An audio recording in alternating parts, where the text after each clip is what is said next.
What do you know about the Satan II missile? That's the one that Russia has been, not so subtly, threatening to use as of late.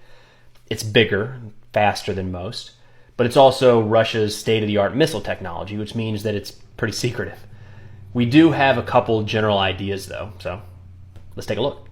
This is a picture Russia put out of a supposed test launch of the RS-28 Sarmat, nicknamed the Satan II.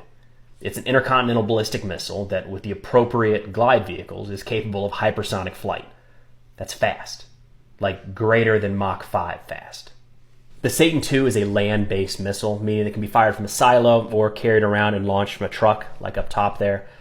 Some ballistic missiles can be fired from submarines, but not this dude. It's just way too big. We've already talked about speed, and I'll talk about range in a second, but I want to talk about warheads. I've seen estimates that the Satan II can carry between 10 and 15. 16 is kind of on the high side, but either way, it's not like these are stacked on top of one another. It's better to think of them as individual missiles inside of a larger missile. It's something called MIRV, Multiple Independently Targetable Reentry Vehicles.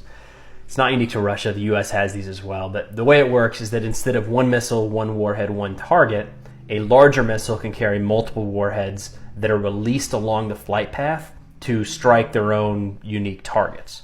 So if you're defending against this, in the case of the Satan II, rather than trying to knock one missile out of the sky, you might have to take out 15.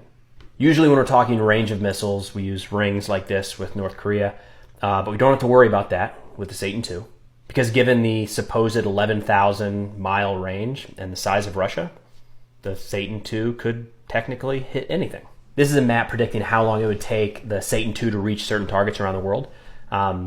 Sorry, Finland, 15 seconds is just not a lot of time. But while you're looking at that, worth mentioning that the maximum estimated payload for this weapon system is 50 megatons. In comparison, and these are getting a little ridiculous at this point, that's more than 3,000 times more powerful than what was dropped on Hiroshima or Nagasaki.